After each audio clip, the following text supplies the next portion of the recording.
দর্শক, আসসালামু আলাইকুম। বাংলাদেশের নির্বাচন নিয়ে অনেক আলোচনা হচ্ছে, বিশেষ করে আওয়ামী লীগের নির্বাচনে অংশগ্রহণ করা নিয়ে।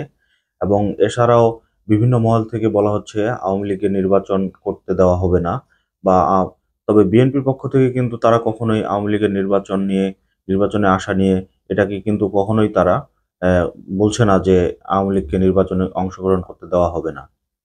এবার প্রশ্ন উঠেছে ডক্টর ইউনূসের নির্বাচন নিয়ে। এশিয়ার অন্যতম একটি জার্নাল নিক্কেই এশিয়া গতকালকে ডক্টর মোহাম্মদ ইউনূসের একটি সাক্ষাৎকার নিয়েছিলেন, এবং সেই সাক্ষাৎকারে কিন্তু তিনি ডক্টর মোহাম্মদ ইউনূসকে জিজ্ঞাসা করেছিলেন ওনারা যে আগামী নির্বাচনে কি আপনি অংশগ্রহণ করবেন কিনা। তবে এই ক্ষেত্রে ডক্টর মোহাম্মদ ইউনূস সাফ জানিয়ে দিয়েছেন যে ওনার নির্বাচনে অংশগ্রহণ করবেন কি করবেন না। এটা নিয়ে একটা খবর করেছেন দৈনিক কালের কণ্ঠ। কালের কণ্ঠের খবরের শিরোনামে যেটা বলা হয়েছে যে আগামী নির্বাচনে কি অংশ নিচ্ছেন ডক্টর ইউনূস। তবে আমরা কিন্তু বিগত আ সরকারের সময়েও দেখেছি, বা তার আগেও কিন্তু দেখেছি যে ডক্টর ইউনূসের কিন্তু একটি রাজনৈতিক দল করার কথা ছিল। কিন্তু পরে কিন্তু তিনি সেই কাজটা করেননি, এবং কখনোই কিন্তু তিনি নির্বাচনে অংশগ্রহণ করেননি। তবে এখন যেহেতু একটা নিরপেক্ষ নির্বাচন হওয়ার কথা সামনে, তো সেই প্রেক্ষিতেই কিন্তু উনাকে জিজ্ঞাসা করা হয়েছিল যে, "আপনি কি এই নির্বাচনে অংশগ্রহণ করবেন?"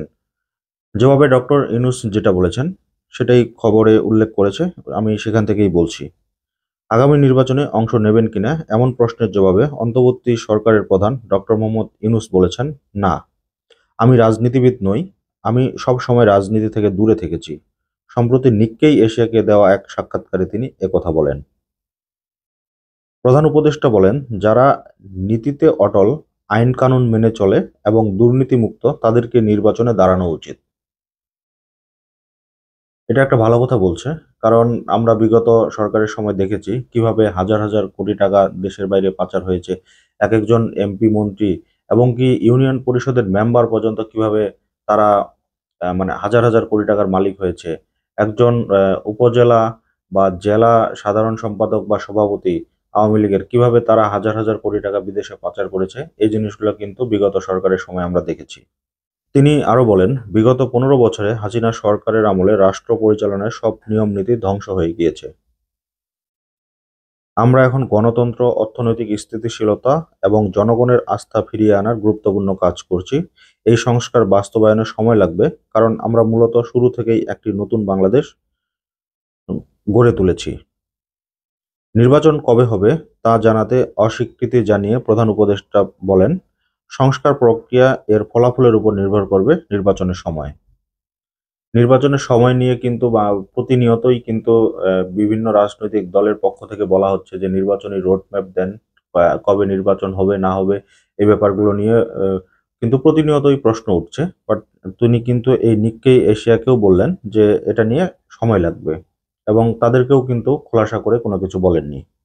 এছাড়াও আন্তর্জাতিক অপরাধ ট্রাইব্যুনালে শেখ হাসিনার বিচার প্রসঙ্গেও কথা উঠেছে। সেখানে তিনি বলেছেন যে ভারতের সাথে আমাদের যে চুক্তি আছে সেই চুক্তির মাধ্যমেই কিন্তু আমরা শেখ হাসিনাকে ফেরত চাইবো, এবং দুই দেশের স্বাক্ষরিত একটি আন্তর্জাতিক আইনের অধীনে শেখ হাসিনাকে ফিরিয়ে দিতে হবে ভারতকে।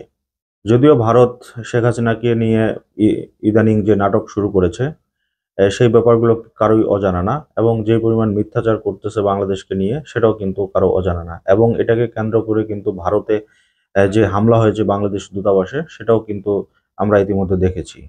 এখন দেখার বিষয় সর্বশেষ পরিস্থিতি কোন দিকে যায়। তবে ডক্টর মোহাম্মদ ইউনূসের যে নির্বাচনে অংশগ্রহণ করা সেটাকে তিনি একবারই না করে দিয়েছেন, এবং তিনি বলেছেন যে আগামী নির্বাচনে আমি কোনো রাজনৈতিক দলও গঠন করব না, বা আমি কোনো নির্বাচনে অংশগ্রহণও করব না। তো দর্শক, আজকের মতো এই পর্যন্তই। আল্লাহ হাফেজ।